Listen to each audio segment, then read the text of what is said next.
Selamat malam Jemaat Mesbah Doa bersama-sama. Mari malam hari ini kita siapkan setiap hati kita datang memuji dan menyembah Tuhan. Saya percaya sepanjang hari ini kita mengalami begitu banyak kebaikan dan pertolongan Tuhan. Sebab itu mari bersama-sama malam hari ini kita naikkan pujian dan syukur.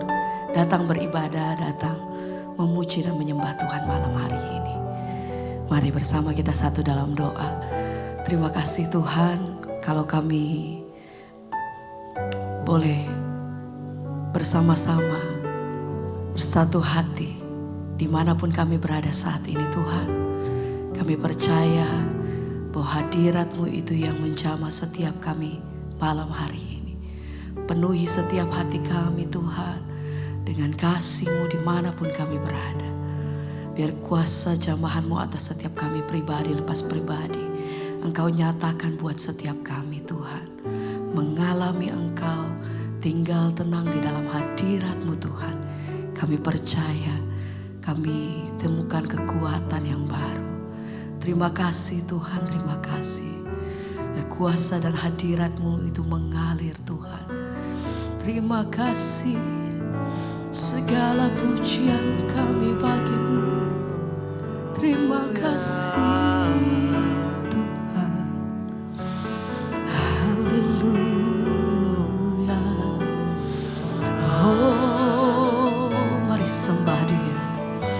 Angkat hatimu, katakan Tuhan kami bersyukur, Engkau sungguh baik. Haleluya. Terima kasih Tuhan.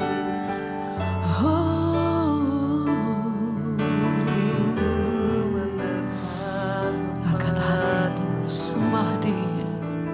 Saat indah bersamamu, ya Tuhan, itu yang selalu ku rindu. Amin. Menikmati Engkau jalan, tinggal tenang di dalam kasih-Mu Tuhan. Menikmati baik-Mu, Kaulah damai hidupku. Kaulah satu di hatiku. Terima kasih Tuhan. Ku ingin Kau lebih dari segalanya. Mari bersama dengan segenap hati naikkan pujian-Mu, katakan saat indah bersamamu, itu yang selalu ku rindu.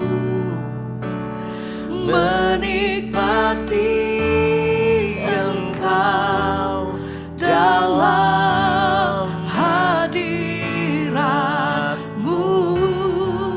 Kaulah Tuhan, Kaulah damai hidup. Kaulah satu-satunya. Ku ingin Kau lebih dari segalanya. Ini setiap pernyataan kami malam hari ini Tuhan. Dan saat indah bersama, biar kuasa kasih-Mu itu yang menjamah setiap hati kami malam hari ini. Mengalir Tuhan, menikmati kasih-Mu dalam hadirat-Mu. Hanya Engkau, Kaulah dambaan hidup. Kaulah satu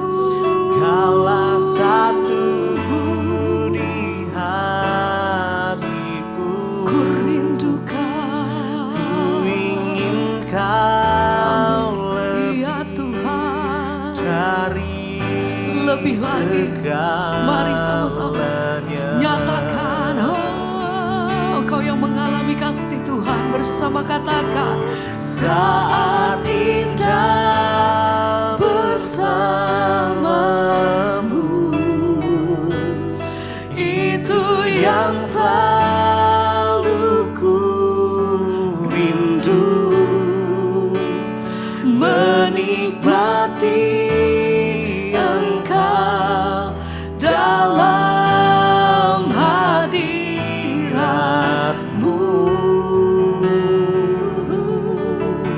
Hanya Engkaulah dambaan hidupku, Engkaulah satu di hatiku.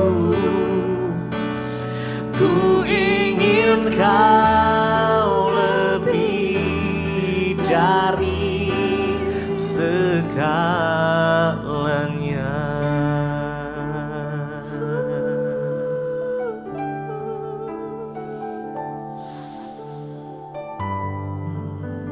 Kami mau tinggal tenang di dalam kasih-Mu Tuhan,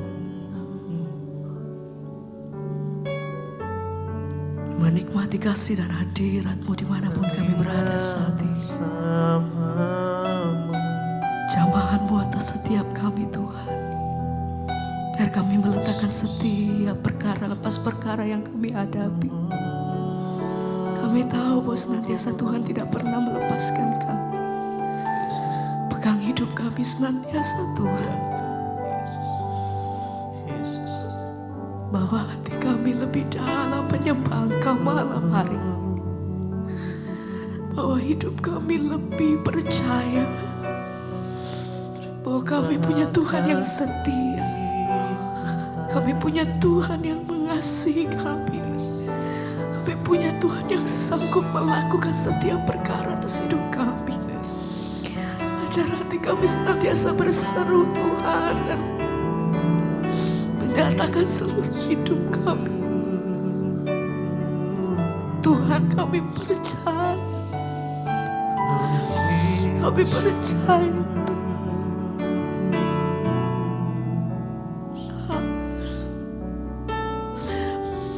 Terima kasih. Bawa hati kami lebih dalam menyembah.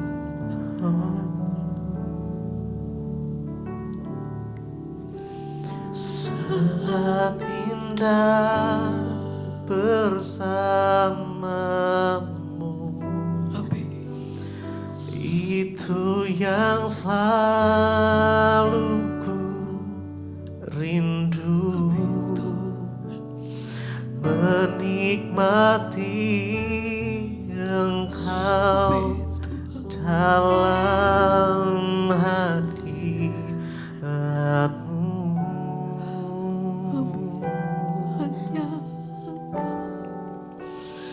Kaulah dambaan hidupku,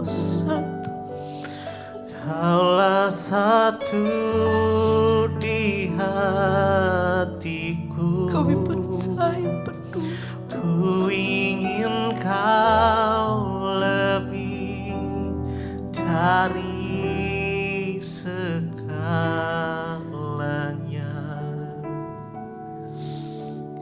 Terima kasih.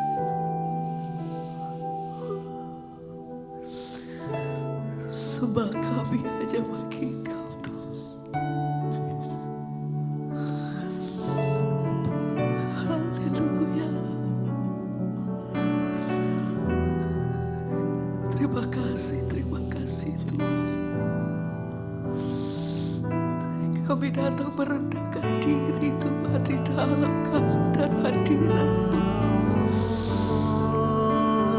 Oh, ini hati kami Tuhan. Ini hidup kami. Ini iman kami di hadapan Engkau. Kami berserah penuh di dalam hadirat-Mu. Kami percaya dalam kuasa-Mu Tuhan. Kami terima kekuatan yang baru. Kami terima sukacita, pengharapan, kesembuhan, pemulihan terjadi atas hidup kami. Kami percaya Tuhan bahwa kuasa-Mu itu tidak pernah terbatas. Hari ini bahkan sampai selama-lamanya. Sebab itu kami percaya kami punya Tuhan yang besar. Kami punya Tuhan yang sanggup melakukan setiap perkara. Kami punya Tuhan yang sanggup memampukan setiap kami melewati perkara lepas perkara atas hidup kami. Terima kasih Tuhan. Oh, saat indah bersamamu, itu yang selalu ku rindu. Kami rindu menikmati Engkau dalam hadirat-Mu. Kaulah Tuhan, Kaulah dambaan hidup. Kaulah satu di hatiku. Ku ingin Kau lebih dari segalanya.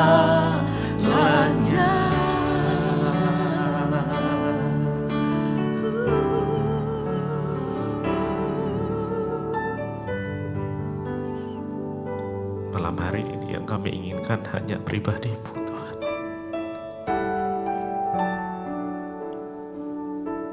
Mari jemaat Mesbah Doa dimanapun berada, mari nikmati Tuhan malam ini. Rasakan kasih Tuhan mengalir. Yes. Izinkan Dia menjamahmu malam ini. Izinkan Tuhan memelukmu dengan kasih-Nya. Ya. Buka hatimu. Sandarkan bebanmu pada Tuhan. Jangan kau fokus pada masalah-masalahmu. Tetapi lihatlah Tuhan. Dia lebih besar dari setiap problem, setiap masalah. Bahkan Dia sanggup melakukan hal yang mustahil bagi kita. Karena emang tinggal tenang di dalam hadirat Tuhan saja malam ini. Yes. Ya, nikmati Tuhan. Yes, Jesus. Yes.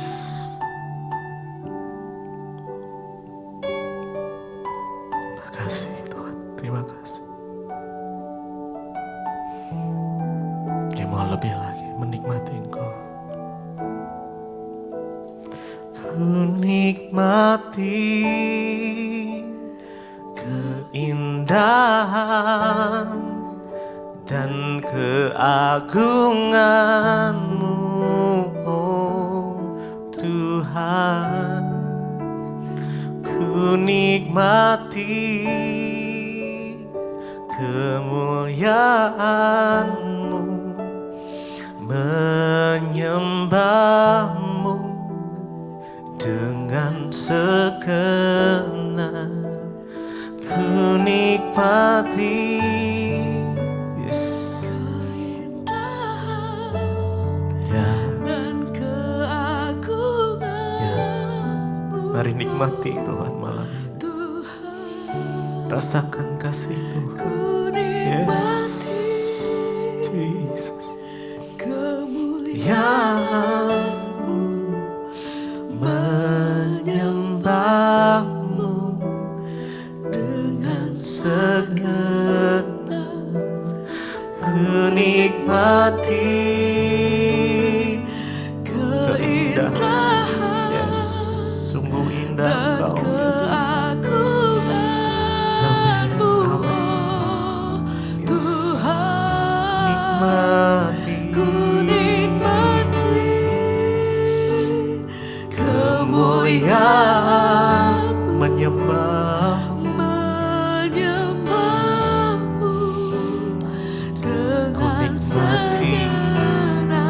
Mari nikmati. Ku nikmati Ya Tuhan, keindahan dekap kami dan dengan kasih-Mu ya Tuhan. keagunganmu, Peluk kami Yesus. Tuhan. Jesus, yes, Ku yes. nikmati Mengalir kuasa kemuliaan masing-masing pribadi. Mari lebih lagi rindukan Tuhan lebih lagi, inginkan Dia lebih lagi. Yes, biar malam ini menjadi malam perjumpaan kami dengan Engkau Tuhan. Tuhan, Ku nikmati kemuliaan-Mu, menyembah menyembah-Mu dengan segenap hatiku.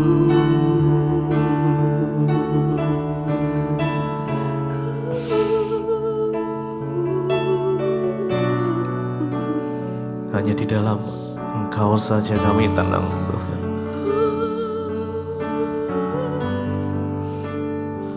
Tinggal di dalam hadirat-Mu, menikmati kasih-Mu Tuhan. Yes, ku nikmati. Yes, mari jemaat mesbah doa.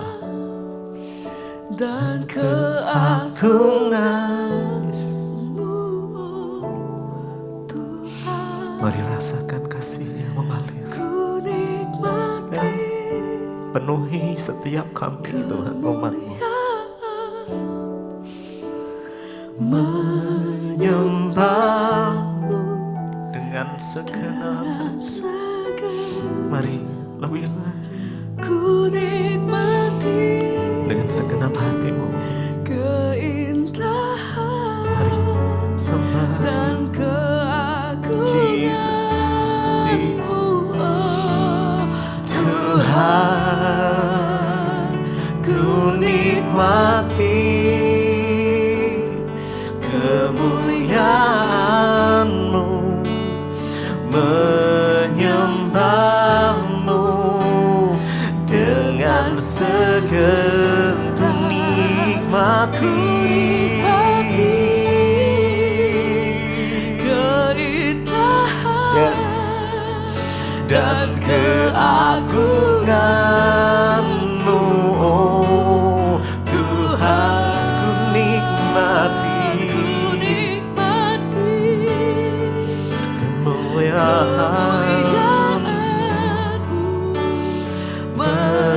menyembah dengan segenap hati. dengan segenap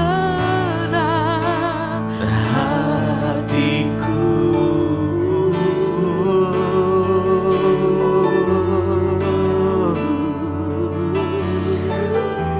menikmati kasih-Mu ya Tuhan, menikmati semua kebaikan-Mu dalam hidup kami.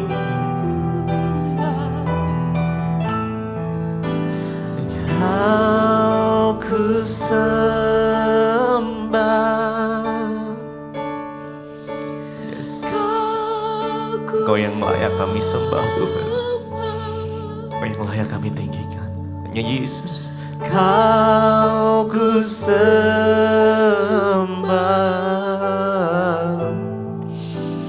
oh Tuhan, mari sembah Tuhan. Kau ku sembah,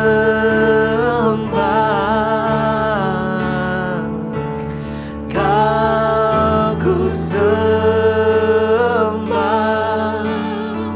Kau ku sembah, yes, ku sembah,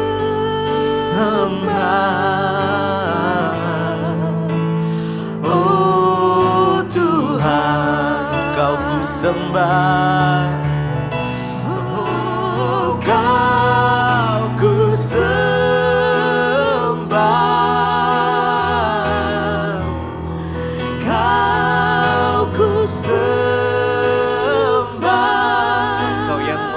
sembah Tuhan. Kau ku sembah,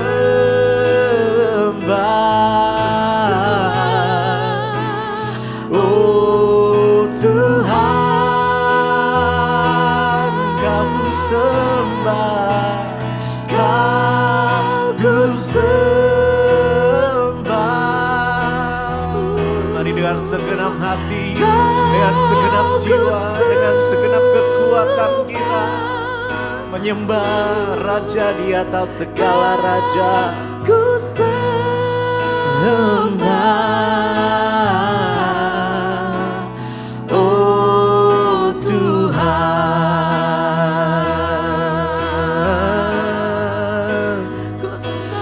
kami sembah Kau Tuhan, Engkau yang layak disembah. Terima kasih buat hadirat-Mu, terima kasih buat kasih-Mu Tuhan. Oh Yesus, malam hari ini kami mau menikmati keindahan-Mu. Engkau ku sembah,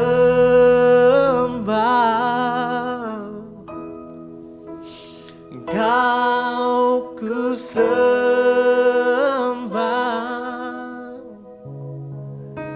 Engkau ku sembah,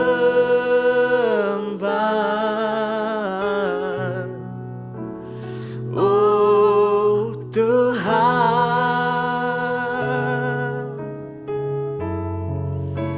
Engkau ku sembah, Kau ku sembah, tidak ada yang lain selain Engkau Yesus. Engkau ku sembah,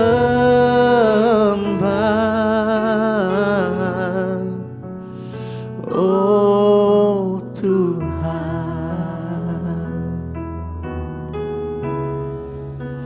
Engkau ku sembah,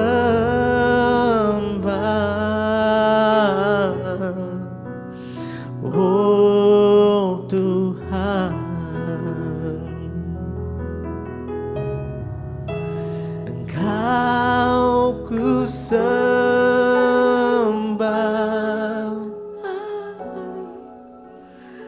oh Tuhan. Kami bersyukur punya Tuhan Yesus yang ajaib. Kami ingin mengalami Tuhan, kami ingin mengalami kuasa-Mu dalam hidup kami. Kami percaya Engkau tidak pernah berubah dahulu, sekarang, bahkan sampai selama-lamanya Tuhan. Janji-Mu tetap sama, kuasa-Mu tetap sama. Karena itu biar kami boleh mengalami itu dalam hidup kami Tuhan. Terima kasih buat malam hari ini Bapa, kesempatan, kesehatan Tuhan beri buat kami. Karena itu malam ini biar Tuhan berbicara lewat kebenaran firman-Mu. Sampaikan isi hati-Mu bagi kami Tuhan. Biar pertolongan daripada-Mu kami boleh alami dalam hidup kami. Urapi hamba-Mu yang tidak ada apa-apanya, urapi setiap kami Tuhan. Di dalam nama Yesus kami berdoa mengucap syukur, sama-sama katakan amin. Tepuk tangan buat Tuhan Yesus saudara. Silakan duduk. Iya, shalom. Apa kabarnya malam ini? Hari ini kita akan belajar firman Tuhan bersama-sama tentang ya Tuhan adalah pertolongan kita. Seringkali mudah bagi kita ngomong Tuhan adalah pertolonganku. Tapi ketika kita menghadapi masalah, berapa banyak yang sungguh-sungguh berharap pada pertolongan Tuhan? Tidak semua orang saudara. Kita baca dulu bersama Mazmur 121 ayat yang pertama saudara. Mazmur 121 ayat yang pertama firman Tuhan berkata di sana apa? Nyanyian siarah, baca bersama 1, 2, 3. Aku melayangkan mataku ke gunung-gunung, dari manakah akan datang pertolonganku? Saudara, Mazmur ini banyak ahli yang beranggapan ditulis oleh Daud. Kalau dilihat dari bahasanya, kata-katanya itu ya tidak jelas memang di sini siapa yang menulisnya, tetapi banyak yang setuju berkata bahwa ini ditulis oleh Raja Daud. Dan kita tahu bersama ya Daud adalah seorang yang mengalami banyak masalah dalam hidupnya. Dia diangkat tinggi oleh Tuhan, tapi dia juga mengalami banyak masalah dalam hidupnya. Orang itu kalau mau diangkat tinggi harus siap menghadapi banyak masalah. Bilang amin yang kenceng. Ya, jangan dengar pengajaran-pengajaran palsu. Ikut Yesus enak, ikut Yesus gini, ikut Yesus gitu. Kalau kita mau diangkat tinggi oleh Tuhan, dimuliakan, maka paketnya juga harus siap mengalami banyak. Bilang kanan kirimu, kamu siap nggak alami banyak masalah? Tanya dulu ya, siap? Ya kalau siap ya siap untuk dimuliakan. Karena di Alkitab semua tokoh-tokoh yang diangkat dan dipakai Tuhan, mereka juga orang-orang yang mengalami banyak masalah. Daud adalah seorang yang sungguh hidupnya itu penuh dengan masalah. Padahal Daud nggak cari loh. Makanya ada yang bilang gini, masalah mah jangan dibawa pusing. Masalahnya bukan aku yang bawa-bawa pusing ini, tapi dia yang ikut terus. Benar apa benar? Aku nggak mau bawa pusing, tapi pusingnya ikut. Ya, dulu saya begitu kalau nggak bisa tidur banyak masalah, suami saya bilang tidur saya tidur. Nggak usah pikiranmu itu selehno. Saya tanya di selehno nengendi. Piye? Ya tahu saudara, enak aja dia bilang apa? Ya nganggo basa Jawa. Apa? Ya pokoknya gitulah. Yang artinya simpen pikiranmu tuh simpen no. Simpen, saya tanya simpen di mana? Yo nek iso disimpen yo aku yo meh nyimpen. Iya Pak ya saudara? Ya, kalau bisa disimpan kita simpan juga ini pikiran, bener? Nek perlu ndak usah diambil-ambil toh, maka gila lah kau. Ya, lo kalau bisa kan begitu toh. Tapi ya namanya makanya ndak usah dibawa pusing. Pusing ini aku ndak bawa, tapi dia ikut-ikut dewe. Saya ndak ngundang, dia datang. Daud adalah seorang yang berkenan di hati Tuhan. Daud itu dia tidak lahir langsung enak, enggak. Daud itu dibedakan di antara keluarganya kata firman Tuhan. Dari kecil kakak-kakaknya semua dimasukin sekolah prajurit, Daud enggak. Karena secara body, secara figur, secara semuanya Daud ini enggak masuk hitungan. Enggak masuk hitungan saudara. Makanya Daud, ya waktu kakaknya sekolah prajurit, bapaknya bilang kamu enggak usah, kamu gembalakan kambing domba itu yang berapa ekor itu. Cuma berapa ekor loh. Jadi kalau hari ini engkau dibedakan di antara keluargamu, bersyukur, nasibmu sama seperti Daud, amin.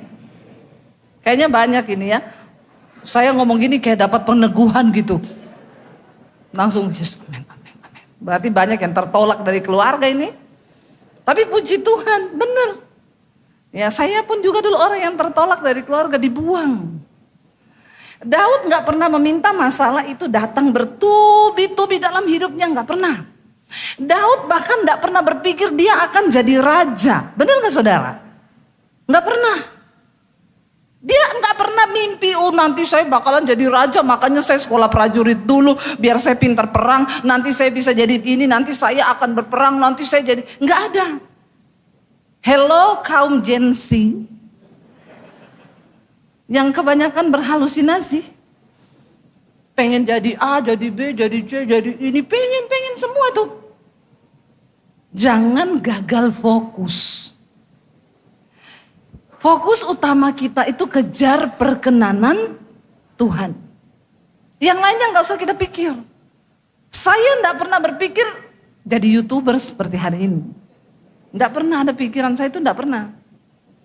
Nggak pernah ada di benak saya, ya tahu-tahu Tuhan itu bawa seperti hari ini. Tapi kita nggak berpikir, saya juga nggak mau. Daud sama. Saudara bisa bayangkan Daud itu dipromosikan ya, waktu kan pertama kali Samuel berkata, nanti Isai anak-anakmu dimandiin semua ya. Nanti besok kamu datang di acara, bawa anakmu laki-laki semua. Nanti aku mau lihat ya, anakmu itu ada yang akan diangkat menjadi raja atas Israel menggantikan Raja Saul. Jadi semua anak laki-laki mau bawa, nanti besok aku lihat. Malam itu Isai bilang, besok semua pakai baju bagus, baju prajurit yang keren, dandan yang rapi. Kita akan ketemu nabi besar dan dia akan mengurapi salah satu kamu menjadi raja. Lalu mungkin Eliab, aku pakai baju yang ungu, ya ini sudah sibuk tuh. Ya, kayak suami saya besok minggu mau khotbah, dia udah sibuk pilih baju tadi. Haleluya. Ya, enggak usah tepuk tangan Pak Michael ya. Kasihan loh, suami saya itu tertekan loh kalau disuruh khotbah Pak Michael itu ya. Dia itu kalau diminta jadwalnya 2 tahun harus 2 tahun bookingnya.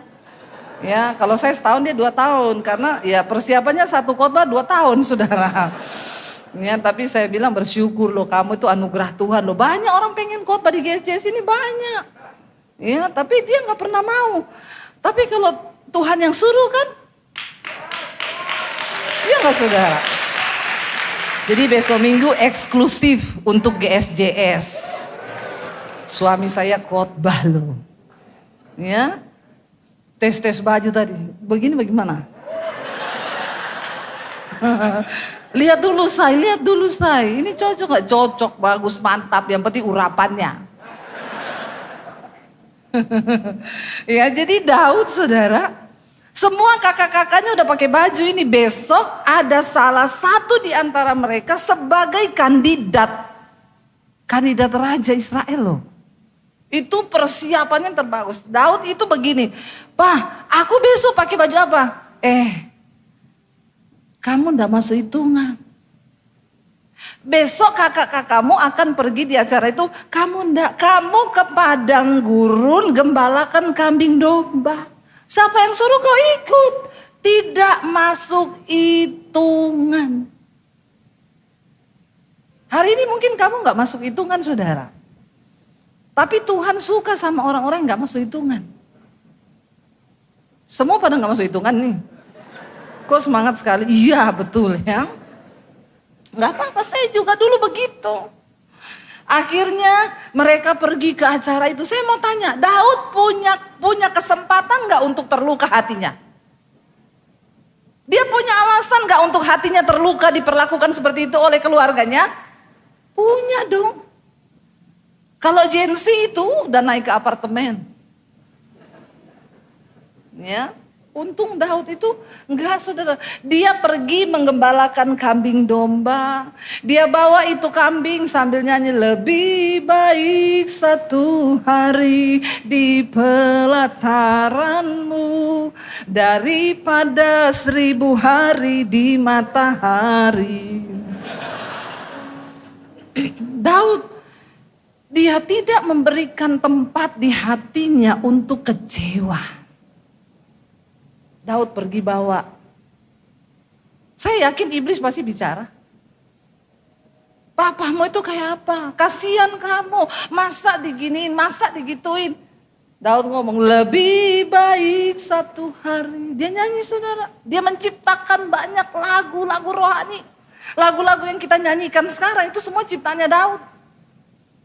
Semua ciptaannya Daud. Dia pergi menggembalakan kambing domba sampai Samuel datang. Waktu Samuel lihat Isai yang ganteng, tinggi, besar gitu. Ini pasti yang akan diurapi, potongannya raja banget. Ketika Samuel berpikir itu, Tuhan bilang, manusia melihat apa yang di depan mata, tapi aku Tuhan melihat hati. Sesungguhnya aku sudah menolak dia. Lalu Samuel tanya, mana yang kedua lewat? Tuhan bilang bukan. Ketiga lewat, bukan. Sampai habis. Terus dia tanya, sudah ini semua anakmu? Iya. Tapi kenapa enggak ada satupun yang dipilih Tuhan? Isai bilang, ada satu, tapi aduh apalagi itu. Sedangkan ini aja yang memang tampangnya raja, mereka prajurit, kau nggak pilih apalagi itu, enggak. Panggil dia, sebab kita tidak akan duduk makan memulai acara ini sebelum dia datang. Saudara, orang mau rendahin kita, kita dibedakan seperti apapun. Kalau engkau punya sesuatu dalam dirimu yang menarik hati Tuhan, Tuhan akan cari kau. Tuhan cari dimanapun kau berada. Saya sebenarnya tidak akan fokus di sini, tapi gak apa-apa kita bawa sedikit dulu tentang penderitaan Daud. Dipanggillah Daud, saudara. Di situ nggak ditulis begini, lalu Daud pulang mandi, dia ganti baju, ya itu tidak diceritakan. Tapi saya percaya dia itu tergesa-gesa. Ya pasti pulang ganti baju, tapi mungkin nggak ganteng-ganteng banget, ya cepet-cepet kan datang. Begitu Samuel lihat Daud, Tuhan bicara, inilah orang yang kupilih. Aku berkenan kepadanya sebab manusia melihat apa yang depan mata, tapi aku Tuhan melihat hati. Lalu setelah itu Daud diurapi. Apakah besok langsung jadi raja? Enggak. Diproses dulu, lama prosesnya. Nah akhirnya satu saat Tuhan muliakan Daud ketika apa? Ketika ada seorang raksasa besar dari orang Filistin yang maju menantang barisannya bangsa Israel. Dia tantang setiap hari gak ada yang berani. Karena lihat tampangnya aja semua udah takut. Ya pasti matilah lawan orang begini. Lalu Daud disuruh bapaknya Daud. Bapaknya panggil, Ut. Iya Pak. Kamu pergi antar bekal ya buat kakakmu yang lagi di medan pertempuran. Ini rantang bawa ya. Bawa susu, bawa keju, bawa roti. Tapi kamu jangan deket-deket, antar tok terus pulang. Oke Pak, Daud bawa nih rantang nih. Kalau Tuhan mau mengangkat orang itu kadang caranya itu ajaib saudara. Yang enggak pernah ada di pikiranmu, enggak pernah masuk di otak kita. Itu Tuhan bisa pakai momen itu. Waktu-waktu yang kita bahkan enggak sangka, enggak tahu. Tapi bagianmu itu kejar perkenanan Tuhan, nanti jalan itu Tuhan yang buka. Daud ini cuma bawa rantang ini. Datang ke medan pertempuran. Waktu dia datang, dia dengar Goliat berkata, siapa di antara kalian barisan Allah yang hidup, katanya Allah Israel, yang berani mengalahkan aku? Mana Allahmu, mana Tuhanmu? Daud dengar itu, Daud bilang gini, kurang ajar ini orang bikin malu nama Tuhan. Siapa ini orang yang tidak bersunat berani menghina nama Allahku yang kudus, yang agung. Ini gak bisa dibiarin. Daud tanya ke orang-orang itu, kenapa gak ada yang bunuh dia ini? Mempermalukan nama Tuhan. Lalu mereka bilang, siapa yang bisa bunuh dia? Astaga, lu gak lihat apa? Hello, buta kau. Ini orang perkasa, besar sekali, terlatih, dia prajurit, banyak bunuh orang. Siapa yang bisa kalahkan dari antara kita? Tidak ada yang berani. Daud bilang, aku mau mengalahkan dia. Lalu heboh seluruh orang. Masa kamu mengalahkan dia? Gila, semua tertawa saudara. Lalu Eliab kakaknya dengar, siapa Daud? Kakaknya datang. Aku tahu kepala batumu ya, kau itu kesini disuruh antar bekal. Kenapa kau nonton orang perang? Pulang sekarang kau sebelum kau itu kena masalah, dijewer saudara. Dia bilang enggak, aku mau lawan dia. Lalu Saul dengar dipanggil, kamu punya keahlian apa lawan dia? Kamu tuh bukan prajurit, dia ini dari kecil sudah latihan perang. Itu dia punya tameng, dia punya tombak lebih berat daripada kau. Memang benar. Terus kau melawan dia pakai apa? Daud bilang begini, tahu nggak aku itu kalau menggembalakan kambing domba, ada beruang datang makan dombaku. Aku kejar beruangnya, aku robek mulutnya, aku ambil dombaku. Kalau aku lagi menggembalakan kambing dombaku, ada singa datang, singanya kejar dombaku, dia makan, aku kejar singanya, aku robek mulutnya, aku ambil dombaku. Dan kamu tahu kenapa aku bisa menang menghadapi singa dan beruang? Karena Allahku yang besar, yang menyertai aku, yang memberikan aku kemenangan. Dan Daud bilang, dan aku juga yakin Allah yang sama, yang ada di padang gurun yang menyertai aku, dia juga Allah yang akan memberikan aku kemenangan melawan orang Filistin yang tidak bersunat ini. Aku akan maju. Sebuah keyakinan akan pertolongan Tuhan itu yang membuat Daud berani maju karena dia punya pengalaman pribadi dengan Tuhan. Amin saudara. Jangan benci sama persoalan. Jangan marah ketika kau direndahkan. Jangan marah ketika kita ini difitnah. Jangan marah ketika kita ini... Saudara, jalani semua itu karena setiap proses itu akan mendatangkan pengalaman pribadi bersama dengan Tuhan. Dan itu yang membuat iman kita kuat. Amin. Seringkali kita ini hidup, logika kita itu membatasi cara kerja Tuhan. Kenapa bangsa Israel prajuritnya semua gak ada yang berani melihat Goliat? Karena mereka memandang dengan mata mereka, gila nih orang tinggi banget, kita gak ada yang sama kayak dia, kita gini-gini. Sehingga mereka lupa bahwa ada kuasa Tuhan yang akan menyertai. Amin. Itu luar biasa saudara. Nah tapi saya gak akan bahas ininya sebenarnya, tapi gak apa-apa itu pembukaan. Daud berkata begini, aku melayangkan mataku ke gunung-gunung, dari manakah akan datang pertolonganku? Tidak bisa dipungkiri ketika kita manusia menghadapi persoalan atau masalah, yang duluan kita cari itu apa? Yang duluan saudara cari ketika ada masalah apa? Jalan keluar. Yang duluan kita cari pertolongan. Itu manusiawi. Siapapun itu termasuk juga pendeta. Karena pendeta juga punya rasa, punya hati. Jangan samakan dengan pisau belati. Ya, sama saudara. Ketika Daud mengalami masalah, pergumulan, dia dikejar Saul, mau dibunuh dan lain sebagainya. Dia melayangkan matanya ke gunung-gunung, dari mana datang pertolonganku? Mungkin hari ini ada di antara saudara yang duduk di kursimu dan engkau berkata, Tuhan, dari mana akan datang pertolonganku? Rasanya mentok, rasanya semua tertutup, rasanya tidak ada pintu yang terbuka, sudah mentok. Dari mana akan datang pertolonganku? Gak mungkin ada pertolongan. Bagaimana caranya? Bahkan mungkin ya Tuhan juga mungkin ada sebagian yang berpikir, mungkin Tuhan juga gak sanggup loh. Piye coba, piye? Kami waktu pandemi bertahan hidup cuma uang 10 juta di tabungan, anak 3 di Jakarta. Tidak ada pemasukan. Kalau saudara jadi saya, ketir-ketir enggak? Deg-degan enggak? Bukan cuma deg-degan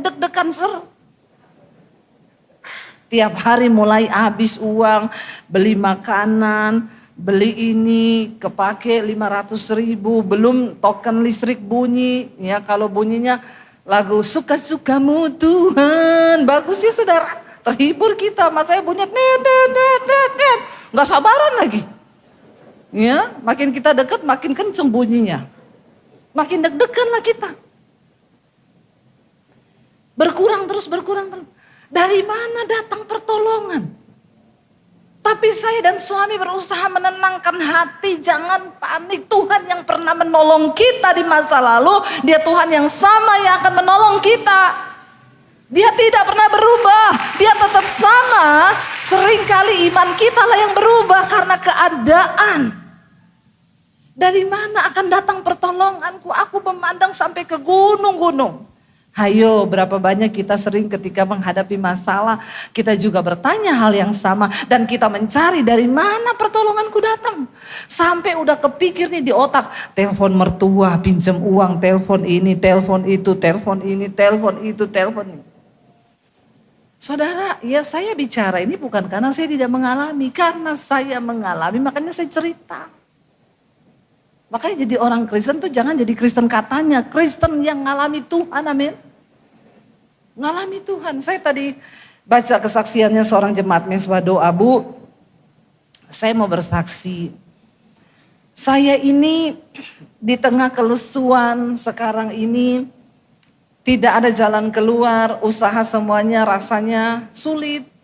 Saya mau bayar gaji karyawan juga sekarang berat. Belum untuk kehidupan kami sehari-hari, uang saya semakin menipis. Tapi saya mau datang kepada keluarga, ya saya ingat Ibu Debbie selalu berkata, jangan cari manusia tapi cari Tuhan. Karena biar keluarga juga, kalau sudah urusan uang, tidak berkeluarga itu uang, amin. Ya, tidak ada hubungan darah antara uangku dan uangmu. Iya Pak ya? Ya, uang itu dewe-dewe tuh. Tidak ada tali silaturahmi. Ya. Dan saudara lihat uang itu pun makanya gambarnya juga beda-beda. Kalau 100.000 tuh ya ada orang menari, senang gitu ya. Pahlawannya juga bagus senyumnya. 10.000 mulai marah itu Bapak. Ya, apalagi 2.000 bawa parang. Ya, hati-hati itu memang uang Indonesia ini memang kayaknya memang sudah dipikirkan. Ya toh, bawa parang saudara. Jadi hati-hati ya, suami-suami jangan kau kasih parang terus istrimu. Ya, memang kalau soal uang itu enggak ada. Lalu tuh ibu bilang begini, saya tuh bingung Bu, saya mau minta tolong keluarga. Aduh keluarga itu kalau sudah ngomong uang memang, dan jangan pernah minta tolong keluarga soal uang. Bikin putus hubungan itu. Yang tadinya keluarganya akur gara-gara uang bisa rusak. Ya, apalagi utang nggak bayar. Iya kita ini saudara-saudara tapi urusan uang tidak saudara. Makanya Tuhan Yesus bilang, ya kau jangan mengabdi pada dua tuan, pada uang dan pada Allah. Karena uang ini kalau orang itu memang tidak bertuhan, ya dia beruang. Uangnya itu Tuhannya. Makanya hati-hati saudara. Ya. Apalagi kalau urusan pinjam meminjam mending dijauhi. Ya karena itu bikin hancur keluarga itu. Ya banyak yang gini-gini. Pengalaman pribadi kan. Mau bersaksi apa gimana? Maju ayo. Iya kan saudara? Banyak orang begitu tadinya ya pinjamnya manis. Ya. Nggak tahu mau lari ke siapa lagi. Cuma wajahmu yang terngiang-ngiang. Orang-orang itu kalau mau utang begitu saudara. Manis sekali kata-katanya. Ingat mukamu. Tapi maaf saya enggak ingat kau. Walaupun kau ingat saya ya. Itu dia bilang saya mau pinjam ke keluarga tapi ingat ibu bilang jangan mengandalkan manusia. Dan memang Bu keluarga itu kalau kita bicara uang sudah diam dia. Dan memang jangan saudara. Akhirnya dia bilang dia datang di kaki Tuhan, dia nangis di kaki Tuhan. Tiba-tiba dia bergumul terus dengan Tuhan, Tuhan tolong beri aku jalan keluar. Tiba-tiba dia bilang malam dia tidur dia mimpi. Angka 25. Tapi ini bukan yang penjudi-penjudi so tahu ini. Sudah tertawa mereka ini. Penjudi memang ya. Banyak yang tahu nih angka 25 ini apa ini. Saya juga baca kesaksiannya, apa ini maksudnya angka 25 ini. Dia bilang saya tidak mengerti. Kalau kau tidak mengerti mimpimu berdoa saja saudara.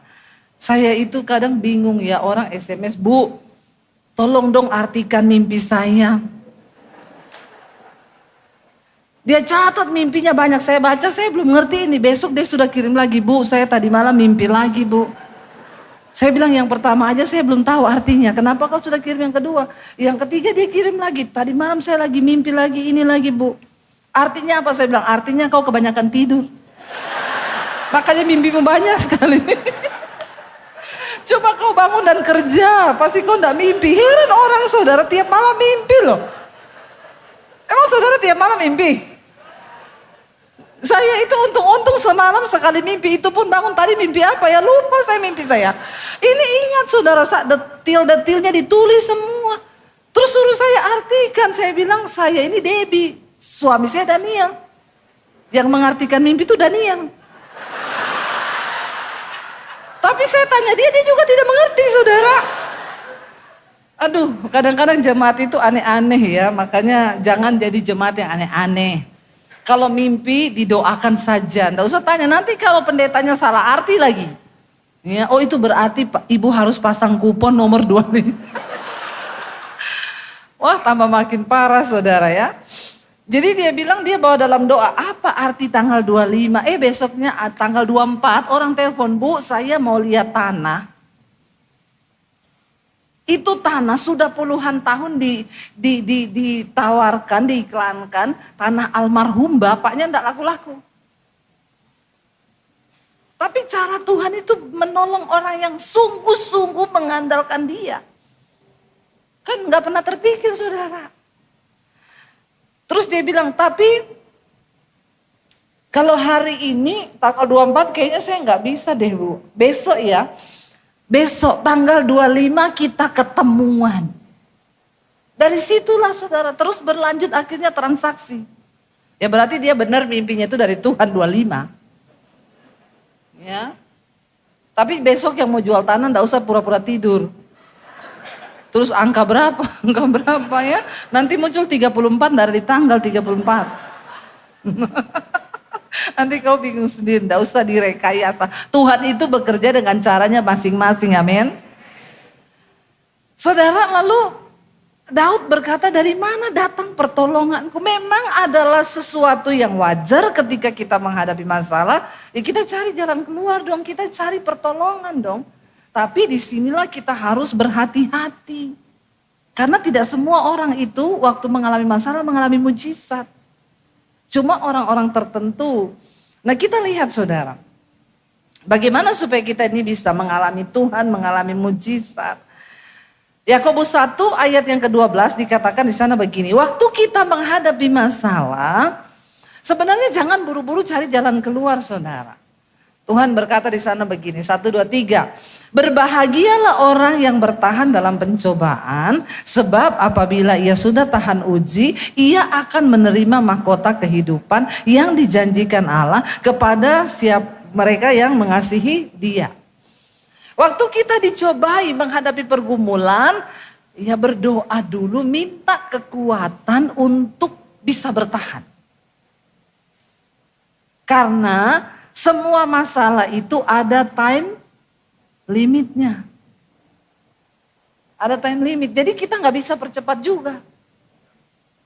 Ya, tapi kita juga nggak bisa perlama. Semua tergantung dari bagaimana cara kita meresponi sesuai dengan firman Tuhan.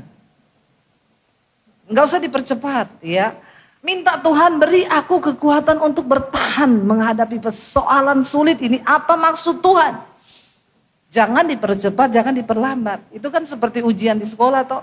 Kalau ujian matematika waktunya lebih lama. Karena lebih sulit. Lalu kita ngapain ketika kita ini menghadapi pergumulan, menunggu pertolongan Tuhan? Buka Ratapan 3 ayat 25 sampai ayat 26. Ratapan pasal yang ketiga, ayat 25 sampai ayat 26, saudara. 25 dan ayat 26. Ratapan 3 ayat 25 baca bersama. Tuhan adalah baik bagi orang yang berharap kepadanya, bagi jiwa yang mencari Dia adalah apa? Baik, menanti dengan diam pertolongan Tuhan. Adalah baik menanti dengan diam pertolongan Tuhan. Jadi ketika kita ini sedang menanti pertolongan Tuhan, mending banyak, nggak usah curhat sama orang-orang. Nggak usah ya ketemu orang ya cerita ini begini, menanti dengan diam, duduk di kaki Tuhan. Kenapa? Karena ayat tadi 25 berkata, Tuhan adalah baik bagi siapa? Bagi orang yang berharap kepadanya, bagi jiwa yang mencari Dia. Jadi Tuhan itu baik buat orang-orang tertentu, saudara. Pertolongannya itu dinyatakan buat orang-orang tertentu. Saya selalu bilang kasih Tuhan tidak bersyarat. Kasih Tuhan itu buat semua orang sama. Orang berdosa, orang yang benar, orang kudus, orang fasik. Tuhan mengasihi sama. Gak ada beda. Tapi berkat Tuhan itu bersyarat. Kasih Tuhan tidak bersyarat. Berkat Tuhan itu bersyarat. Kasih Tuhan itu apa? Alkitab berkata Tuhan itu baik, Dia tidak pilih kasih. Dia menerbitkan matahari bagi orang benar dan bagi orang jahat. Mau dia jahat, mau benar, matahari tetap terbit di rumahnya, amin. Tidak mungkin orang berdosa terus, rumahnya kok gelap ya, berdosa itu. Maka kita akan tahu saudara orang-orang berdosa, kalau rumahnya gelap itu dosa itu ya. Rumahnya gelap kayak mati lampu. Alkitab berkata Tuhan menurunkan hujan bagi orang baik dan orang jahat. Itu kasih Tuhan. Dia beri napas bagi orang baik dan orang jahat. Malah kayak orang jahat itu oksigennya malah lebih banyak. Ya.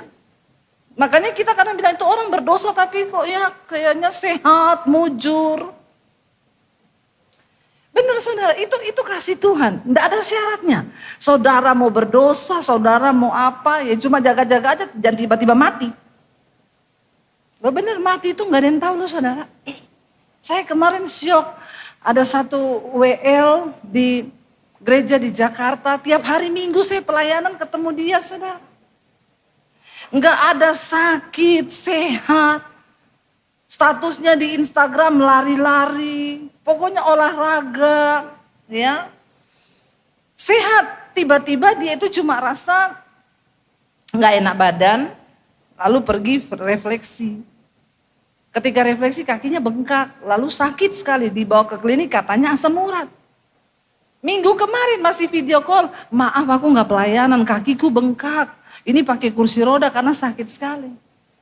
Hari Minggu masih video call pagi. Minggu malam tidur, Senin udah gak bangun. Kemarin dikubur. Gak ada sakit, gak ada keluhan apa-apa, jantung, apa-apa, gak ada saudara. Matinya itu enak banget lagi, katanya jam 4 subuh, dia ke toilet di antara suaminya, dia bilang sama suaminya, kamu balik tidur lagi. Aku duduk di kursi roda aja mau berdoa. Ketiduran di kursi roda, sampai pagi udah meninggal di kursi roda. Lagi doa katanya. Enak tuh matinya, enak tuh. Ya, tapi yang ditinggal tuh syok semuanya, kaget saudara. Makanya mati itu, ya ada orang yang kita pikir sudah umur 79, bentar lagi dia ini di absen nih. Ternyata enggak mati. Ada yang itu baru 50-an loh ibu itu. Dipanggil Tuhan loh, siapa yang tahu coba hidup ini. Sehat, kalau di rumah sakit udah sekarat oksigennya satu-satu kan, ya memang kita doakan Tuhan jadilah kehendakmu toh. Karena memang kasihan juga kalau hidup, ini enggak apa-apa loh. Tiap minggu WL datang 30 tahun dia sudah pelayanan di gereja. Sebagai WL terus setia saudara. Tapi kan hidup ini enggak ada yang tahu. Kasih Tuhan tidak bersyarat, orang berdosa dikasih hujan, dikasih matahari, dikasih oksigen. Bayangkan kalau Tuhan itu karena kau berdosa, oksigennya satu hidung toh aja ya. Maka kita akan tahu orang-orang berdosa di jalan, berdosa itu setengah mati bernapas ya, oksigennya setengah hidung. Kasihan tuh, tapi enggak tuh. Tuhan tuh sama kasihnya. Tetapi pertolongan Tuhan, berkat Tuhan itu bersyarat. Makanya ayat ini bilang Tuhan adalah baik bagi orang yang berharap pada mertua. Bukan ya? Bagi orang yang berharap pada teman, berharap pada bos. Enggak. Tuhan itu baik bagi orang yang berharap kepada Tuhan, bagi jiwa yang mencari Tuhan. Cari Tuhan saudara. Waktu kau ada masalah, masuk kamar, tutup pintu. Cari Tuhan, amin. Berlutut sama Tuhan, berdoa, cari wajahnya. Enggak peduli seberat apapun persoalanmu, Tuhan itu sanggup membukakan pintu. Tepuk tangan bagi Tuhan. Ibunya yang tadi cerita, dia bahkan udah gak kepikiran tanah bapaknya itu. Karena sudah puluhan tahun diiklankan, gak pernah ada yang nawar, gak pernah ada yang tertarik. Tapi ketika surga bekerja, ketika Tuhan bekerja, karena dia tertarik, dia mencari orang-orang yang mencari dia itu baik kepada orang yang berharap kepadanya. Sehingga dikatakan, ya Tuhan menolong saudara. Makanya jangan pernah berhenti berharap kepada Tuhan. Kenapa seringkali kita nggak lihat mujizat? Karena kita berhenti berharap. Ya sudahlah, biarin aja. Yang kedua kita buka bersama saudara Amsal 2 ayat 7. Ayat 7 mulai, Amsal pasal yang kedua. Bagi siapa pertolongan itu disediakan oleh Tuhan? Amsal 2 ayat yang ke-7 firman Tuhan berkata demikian, 1, 2, 3. Ia menyediakan pertolongan bagi orang yang jujur, menjadi perisai bagi orang yang tidak bercela lakunya. Sambil apa? Sambil menjaga jalan keadilan dan memelihara jalan orang-orangnya yang setia. Tuhan itu baik, dia menyediakan pertolongan bagi orang yang jujur, menjadi perisai bagi orang yang tidak bercela lakunya. Mau enggak kita mengalami pertolongan Tuhan? Yang pertama, hidup jujur di hadapan Tuhan, amin. Ya, jangan suka bohong-bohong. Yang kedua dikatakan di sana apa? Yang hidupnya tidak bercela. Mari kita berdoa saudara supaya kita mulai menjaga kekudusan hidup di hadapan Tuhan. Buang dosa, buang kebohongan, sakit hati, iri hati, kenajisan, kepahitan, kekecewaan, buang. Bersih-bersihin hidup yuk, karena kita gak pernah tahu sampai kapan kita ada di dunia ini. Karena Tuhan itu dikatakan, dia baik bagi orang yang jujur dan dia menjadi perisai bagi orang yang tidak bercela lakunya. Yang orang-orang yang menjaga jalan keadilan dan memelihara jalan orang-orang yang setia Tuhan itu. Maka dikatakan ayat yang berikut di sana, coba ditayangkan. Maka engkau akan mengerti tentang kebenaran, keadilan, dan kejujuran, bahkan setiap jalan yang baik. Waktu kita hidup dengan jujur di hadapan Tuhan dan tidak bercela dalam laku kita, kita akan diberi hikmat oleh Tuhan untuk mengerti tentang jalan kebenaran, keadilan, dan kejujuran, bahkan setiap jalan yang baik. Saudara, saya berdoa supaya kita semua hari-hari ini semakin mendekatkan diri dengan Tuhan. Persoalan akan makin banyak menjelang hari kedatangan Tuhan yang kedua. Tetapi juga mujizat semakin banyak tersedia karena Tuhan bilang cukuplah kasih karunia bagi kita ini cukup. Tuhan tahu memelihara orang-orang yang hidup sungguh-sungguh takut akan Tuhan. Tuhan itu baik bagi orang yang tidak bercela lakunya, bagi mereka yang jujur, bagi mereka yang mencari jiwa-jiwa yang mencari Dia, bagi mereka yang hidupnya berharap kepada Tuhan. Dia baik dan Dia akan menyatakan pertolongannya. Ayo saudara, seberapapun persoalan yang kita sedang hadapi hari-hari ini, mari kita tetap percaya dan hanya berharap kepada Tuhan. Mari kita hanya tetap memegang firman Tuhan. Jangan pernah menoleh ke kanan dan ke kiri karena Alkitab berkata, terkutuklah orang yang mengandalkan manusia, yang mengandalkan kekuatannya sendiri dan yang berharap kepada manusia. Saudara, seringkali sangat banyak saya temui orang Kristen yang sebenarnya hidupnya itu terkutuk. Tapi kita terkutuk bukan karena pergi sembah-sembah setan di bawah pohon. Kita terkutuk bukan karena kita berdoa kepada dewa, bukan. Tapi orang yang mengandalkan manusia, yang mengandalkan kekuatannya sendiri, Alkitab berkata terkutuk. Waktu kita mengandalkan kekuatan kita, kita sudah terkutuk loh. Mari kita belajar hidup rendah hati di hadapan Tuhan. Serahkanlah semua lakumu itu kepada Tuhan. Dalam segala hal, mau apapun Tuhan, aku menyerahkan pekerjaanku hari ini. Karena aku percaya Tuhan, dengan kekuatanku aku tidak mampu. Tuhan, aku menyerahkan anak-anakku. Karena aku percaya Tuhan, dengan kekuatanku mendidik mereka aku tidak mampu. Tuhan, aku menyerahkan anakku. Sakitnya, kadang-kadang kita ini saudara karena punya uang, anak itu sakit dikit, apa-apa lari dokter. Ya, Surabaya tidak sembuh, Jakarta tidak sembuh, Penang tidak sembuh, Singapura tidak sembuh, luar angkasa. Tapi kita lupa loh, kadang-kadang mengandalkan Tuhan. Saya ingat anak saya umur 3 bulan, lehernya bengkak, demam, tinggi saudara. Bayangkan baru 3 bulan, anak pertama ini. Saya kasih obat antibiotik biasa ke apotik, enggak turun-turun. Akhirnya suami saya bilang, bawa ke dokter yuk, bawa ke dokter. Dokternya lihat, dokter bilang ini kelenjar mastroid apa-apa dari kuping ya, kelenjar apa tuh? Dari kuping itu, ya itulah ya pokoknya roid begitu. Kata dokter begini, ibu nanti ini dia dikasih obat antibiotik, ini saya sudah ganti semua. Kalau dalam 3 hari tidak sembuh, bawa ke sini ya. Oke ya, saya bawa pulang saudara. Saya kasih minum dia 3 hari tidak sembuh, panasnya tinggi terus, lehernya ini makin bengkak. Saya bawa ke dokter. Dok, gak sembuh.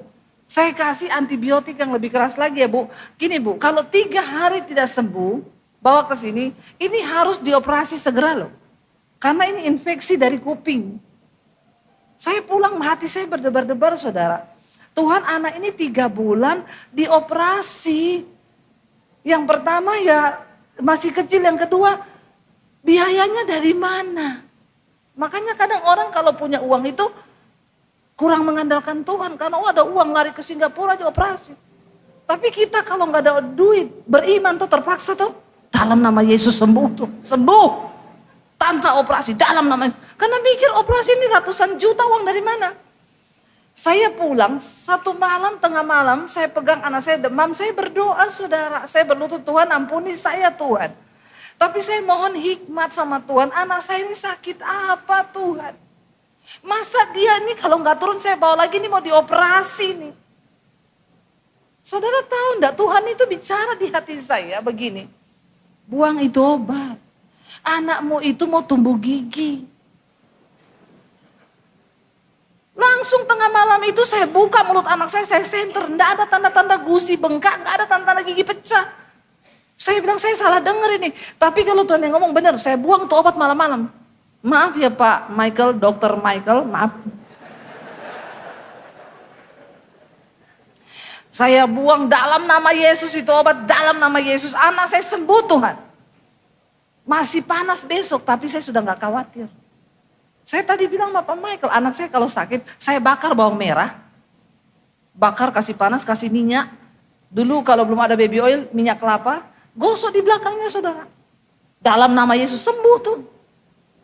Cuma begitu-begitu dulu, zaman dulu kita obat-obatnya kan begitu tuh. Mau demam, mau batuk, mau sakit. Obatnya itu semua. Yang penting dalam nama Yesus itu. Itu yang paling berkuasa. Akhirnya saya buang itu obat, saya tunggu enggak turun-turun. 3 hari kemudian turun. Saya buka lagi gusinya. Pecah saudara, keluar putih-putih kecil. Habis itu turun bengkaknya. Bayangkan kalau saya sudah bawa ke dokter, anak saya dioperasi, diobok-obok. Katanya kelenjar dari kuping. Ternyata Tuhan cuma jawab simpel. Gigi. Makanya Tuhan itu memberi pertolongan, memberi pengertian, memberi hikmat, memberi kebenaran bagi mereka yang suka mencari Tuhan. Jangan apa-apa kau langsung, gak pernah pakai iman. Soalnya duitnya banyak. Ada bagusnya juga orang gak ada duit itu. Ya, dalam nama Yesus, darah Yesus, tengking terus. Tapi Tuhan bilang terjadilah sesuai dengan imanmu. Perempuan yang pendarahan 12 tahun, Alkitab berkata habis hartanya, habis uangnya, habis rumahnya. Tuh Alkitab bilang sampai dihabiskannya semua yang ada padanya untuk berobat. Tidak semakin sembuh, malah makin parah. Tapi waktu dia ketemu Yesus, coba praktekkan di rumah kalau anak sakit. Saya dengan suami, anak kita 3 gak pernah kena tangan dokter. Saya bukan anti dokter saudara. Tapi Alkitab bilang jadilah sesuai imanmu. Jangan apa-apa langsung buru-buru. Ini yang saya maksud, memang ada kasus-kasus yang bisa ditangani dokter harus. Tapi coba baru awal itu enggak usah langsung panik, langsung orang-orang tua sekarang tuh banyak begitu. Kita dulu anak sakit kita gandeng tangan. Tuhan dalam nama Yesus tumpang tangan. Engkau sanggup menyembuhkan bilur-bilurmu, sanggup sembuh saudara. Sekarang kan orang tua sekarang bingung terus. Anak satu udah bingung, baru panas sudah bingung. Ini bingung. Karena kau udah pakai iman. Pakai imanmu, amin. Alkitab bilang Tuhan menyediakan pertolongan bagi mereka yang sungguh-sungguh mencari Dia. Saya undang para imam musik maju ke depan. Sudah 8:30. Udah mau jam 9. Saudara, saya percaya Tuhan itu tidak pernah tertidur. Oh ya, kita baca dulu, kita lanjutkan dulu tadi ya. Mazmur 121 kita kembali. Akhirnya pemazmur bilang begini saudara, ayat 2 dia bilang gini. Pertolonganku ialah dari Tuhan yang menjadikan langit dan bumi. Bayangkan kalau langit dan bumi Dia jadikan, apakah Dia tidak sanggup menyelesaikan masalahmu? Sanggup. Langit bumi aja Dia jadikan kok. Dia takkan membiarkan apa? Kakimu goyah. Penjagamu tidak akan terlelap, sesungguhnya tidak terlelap dan tidak tertidur. Tuhan kita. Tuhan tuh gak pernah tidur. Gak kayak kita yang ngantuk. Ya, Tuhan gak pernah tidur. Kalau berdoa itu lebih enak tengah malam kalau ada pergumulan. Kenapa? Karena Tuhan lagi gak antri. Karena tengah malam semua orang banyak tidur tuh. Yang datang tengah-tengah malam itu mata Tuhan tertuju kepadamu. Karena dikatakan tadi Tuhan itu baik bagi jiwa yang mencarinya. Malam-malam itu saudara tahajud. Ya, jam 3 pagi itu bangun berdoa. Kalau ada pergumulan berat nangis sama Tuhan. Wih, itu saudara, sorga auto tertuju sama saudara. Karena lagi gak repot Tuhan. Ya, Tuhan lagi tunggu siapa yang mau datang. Wih, ada tiba-tiba orang nangis jam 3 pagi. Malaikat coba turun nih. Kasihan, kasih pertolongan. Amin. Tuhan gak pernah tidur. Beda sama manusia yang selalu, apalagi ada masalah tukang. Tuhanlah penjagamu, Tuhanlah naunganmu di sebelah tangan kananmu. Matahari tidak menyakiti engkau pada waktu siang. Bulan pada waktu malam juga tidak akan menyakiti. Tuhan akan menjaga engkau. Terhadap segala kecelakaan Ia akan menjaga nyawamu. Tuhan akan menjaga keluar masukmu dari sekarang sampai selama-lamanya. Pemazmur berkata, Daud bilang, aku percaya tadinya aku mengarahkan pandanganku ke gunung-gunung. Dari mana datangnya pertolongan? Sekarang aku yakin dari Tuhan datang pertolonganku. Amin. Kita bangkit berdiri bersama saudara. Datang pada Tuhan malam ini. Kita mau bilang di hadapan Tuhan. Kami mau pandang wajah-Mu Tuhan. Karena pertolongan kami datang daripadamu. Kami mau datang kepadamu malam hari ini Tuhan. Katakan bersama pujian ini, ku pandang wajah-Mu dan kami berseru kepadamu Tuhan. Ku pandang wajah-Mu Dan berseru, pertolonganku datang dari-Mu. Peganglah tanganku, jangan lepaskan. Kaulah harapan dalam hidupku.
malam hari ini kepada Tuhan. Dia Allah yang selalu mau turut bekerja bagi setiap kita. Kalau engkau rindu masalahmu mendapatkan jalan keluar, percayalah Tuhan terlebih rindu untuk menolong. Dia terlebih rindu untuk membawa engkau pada rancangan kemenangannya.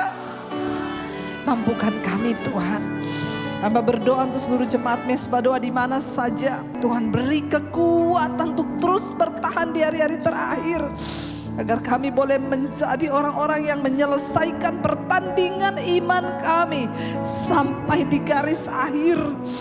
Dan kami menang dan menyenangkan hati Tuhan. Berkati kami dan seisi rumah kami Tuhan. Kami berdoa buat orang tua kami, anak-anak kami, keluarga besar kami. Biar perkenanan Tuhan turun atas keluarga kami. Kami dan seisi rumah kami diselamatkan Tuhan. Terima kasih Bapa. Terimalah kiranya berkat rahmat anugerah dari Allah Bapa, cinta kasih dari Tuhan Yesus Kristus, penyertaan Allah Roh Kudus yang akan terus menyertai hidup kita. Mulai dari hari ini bahkan sampai kali yang kedua. Tuhan Yesus datang kembali. Nama kita tercatat di dalam kitab kehidupan. Karena itu mari kita berkata di dalam nama Tuhan Yesus. Katakan bersama. Kau yang pegang tanganku, Kau yang sentuh hatiku, selamanya ku cinta Kau Yesus, selamanya ku menyembahmu. Kau yang pegang